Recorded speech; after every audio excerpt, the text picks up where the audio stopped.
Avant 1960, Dubaï n'était qu'un désert. Mais le dirigeant de Dubaï a changé son visage. Le Tchèque Mohamed Ben Rachid Al Maktoumi est le dirigeant de l'émirat de Dubaï. Il a transformé Dubaï en l'une des meilleures villes du monde. Qu'essayez-vous de faire ici? Que voulez-vous que cet endroit devienne? Je veux qu'il soit numéro 1. Non seulement dans la région, mais aussi dans le monde. Qu'est-ce que vous voulez dire par numéro 1 dans le monde? Dans tout. La meilleure éducation, la meilleure santé, les meilleurs logements. Je veux simplement que mon peuple ait la meilleure vie possible. Dubaï est devenu tellement célèbre que la plupart des gens du monde pensent que c'est un pays. Mais ce n'est pas un pays. C'est juste une ville des Émirats Arabes Unis. Une ville qui était un désert il y a encore quelques années. Tout le monde a entendu parler du Burj Khalifa. Mais ce gratte-ciel n'intéresse plus le dirigeant de Dubaï. Voilà pourquoi il construit, à présent, la Dubai Creek Tower. Elle devrait être terminée avant la fin de l'année 2021. Sa hauteur sera de 1300 mètres. En comparaison, la hauteur du Burj Khalifa n'est que de 830 mètres. Dubaï est le plus grand site de construction au monde. La croissance de Dubaï est plus rapide que celle de toute autre ville du monde. Avant 1960, Dubaï n'était rien. Et puis, on y a trouvé du pétrole, et son destin a changé. Mais Dubaï ne dépend plus de l'argent du pétrole. En fait, les recettes pétrolières actuelles de Dubaï représentent moins de 5% de son PIB. Dubaï est devenue la plaque tournante du commerce mondial. Seuls 15% des habitants de Dubaï sont des Arabes. 85% de la population de Dubaï sont des étrangers travaillant dans le pays. Plus de 60% de la population est originaire d'Inde, du Pakistan et du Bangladesh. En 1990, il n'y avait qu'un seul gratte-ciel à Dubaï, le World Trade Center. Il y en a aujourd'hui 148 et 917 bâtiments sont considérés comme étant de grande hauteur. À Dubaï, la police roule en supercar, comme l'Aston Martin 177, l'Audi R8, la Bentley Continental GT, la Bentley Bentayga et bien d'autres. Dubaï ne se contente jamais de la seconde classe. Le Dubai Mall est le plus grand centre commercial au monde. Il possède 1200 boutiques au total. Le Palm Jumeirah est la plus grande île créée par l'homme. Le seul hôtel 7 étoiles se trouve à Dubaï, le Burj Al Arab. Le dirigeant de Dubaï voulait y installer un Disneyland, qui aurait été plus grand que le Disneyland des États-Unis. Mais Disneyland a refusé la proposition. Voilà comment est né Dubailand. Il est 2,5 fois plus grand que Disneyland. Plus de 200 000 visiteurs peuvent s'y rendre à la fois. La vision du dirigeant de Dubaï a fait de Dubaï ce qu'elle est aujourd'hui. Là où il n'y avait que des déserts, il y a quelques années, il n'y a désormais plus que des gratte-ciel. Pourquoi voulez-vous que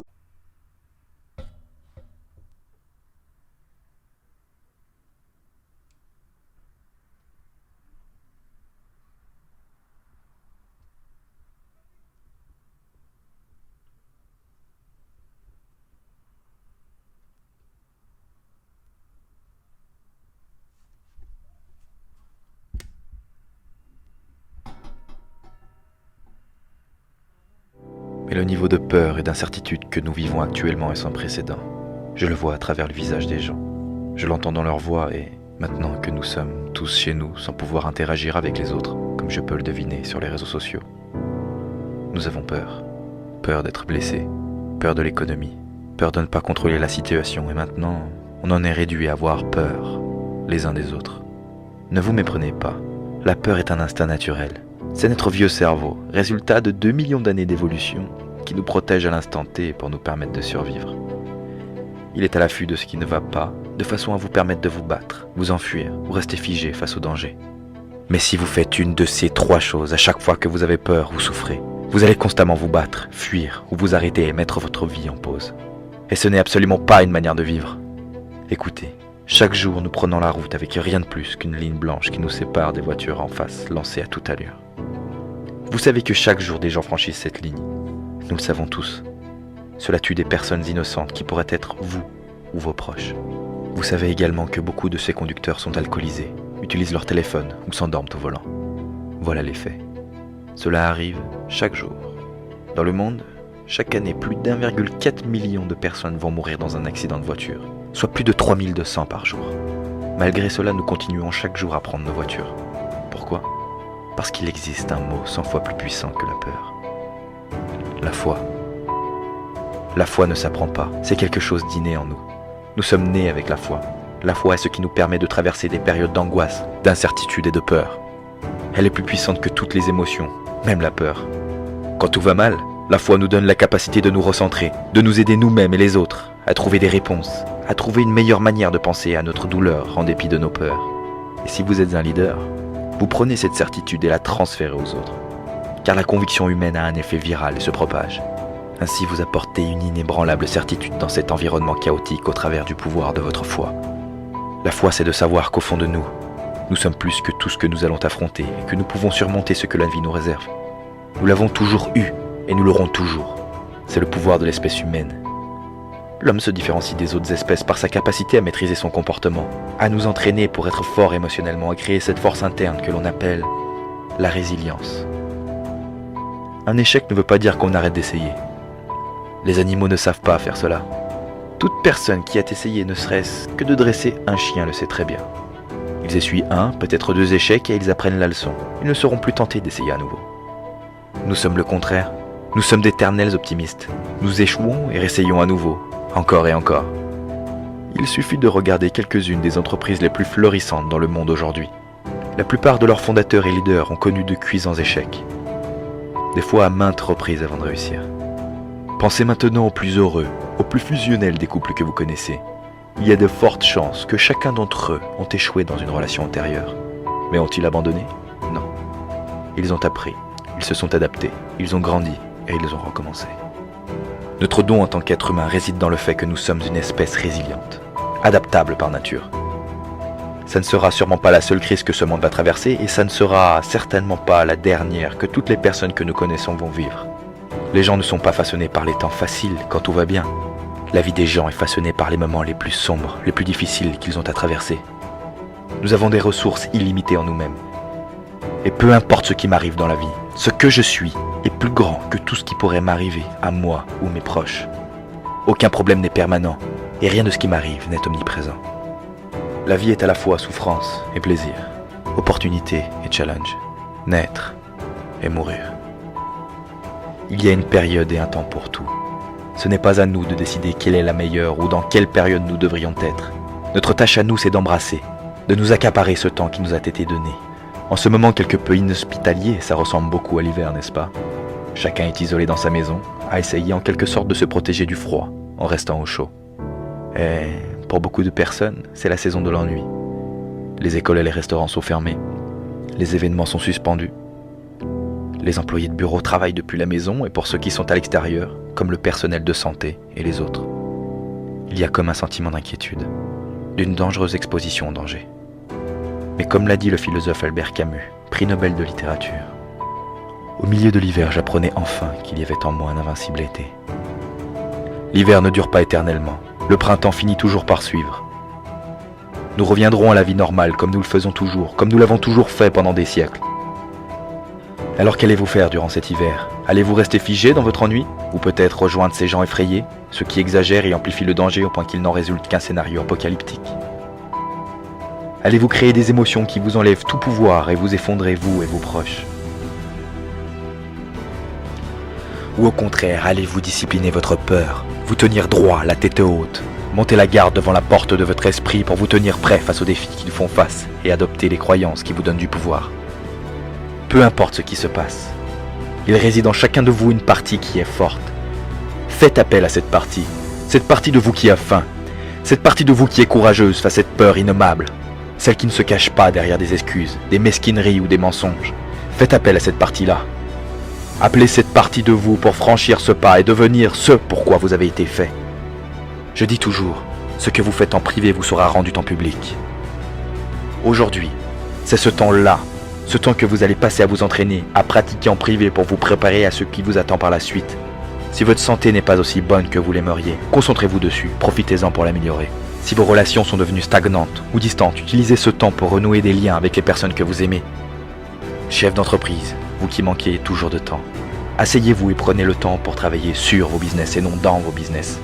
Pour élaborer des stratégies, adaptez votre entreprise à évoluer dans ce nouvel environnement. Planifiez, apprenez, évoluez. Parce que je vous le garantis, notre hiver va se terminer. Et quand ce temps viendra, vous vous retrouverez tellement en avance sur tous ceux qui n'ont pas usé de ce temps aussi efficacement que vous aurez ici fait un bond de géant. Vous allez faire une différence avec vos pairs et vos concurrents. En faisant cela, votre vie passera à un autre niveau, croyez-moi. Et comme vous le faites, je suis là pour vous. Ceux qui me connaissent, qui ont assisté à mes événements ou lu mes livres savent que je suis entier, que je donne tout ce que j'ai parce que je suis là pour servir. Je suis au service de ceux qui en veulent plus, ceux qui ont mérité ce qu'ils sont, de ceux qui avancent, de ceux qui défient les attentes et les limites. Je veux vous aider à créer, innover et faire de votre vie un chef-d'œuvre encore plus grand.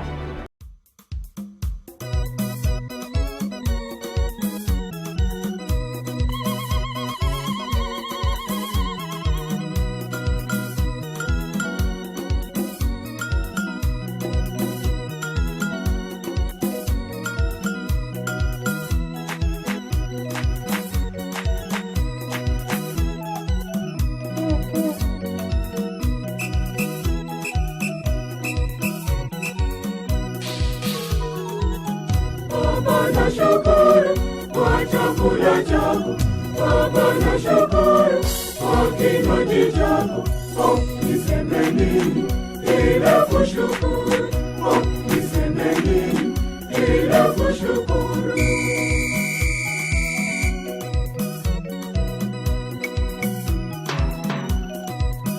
Kwa chakula chako chanipa uzima, kwa kinywaji chako chanipa uzima tele, chanipa uzima tele.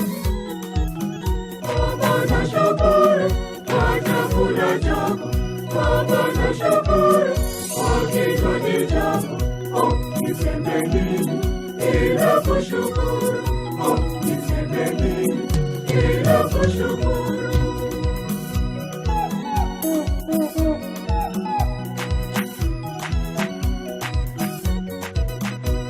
Ninajitoa kwako niwe wako, naomba ukae moyo wangu siku zote, moyo wangu siku zote. Baba nashukuru kwa chakula chako, Baba nashukuru kwa kinywaji chako. Oh, niseme nini ila kushukuru? Oh, niseme nini ila kushukuru?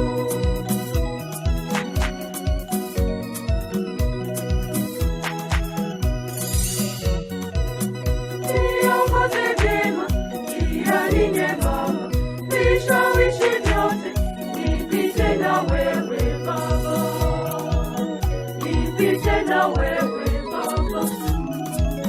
Baba nashukuru kwa chakula chako, Baba nashukuru kwa kinywaji chako.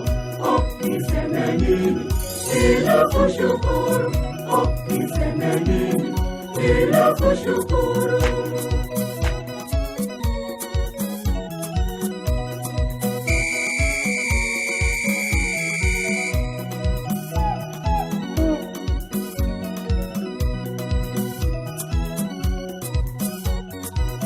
Saya kufa kwangu, uniite kwangu, naridhishe kwangu, nikusifu siku zote, nikusifu siku zote. Baba nashukuru kwa chakula chako, Baba nashukuru kwa kinywaji chako. Oh, niseme nini ila kushukuru? Oh, niseme nini ila kushukuru? Oh, niseme nini ila kushukuru?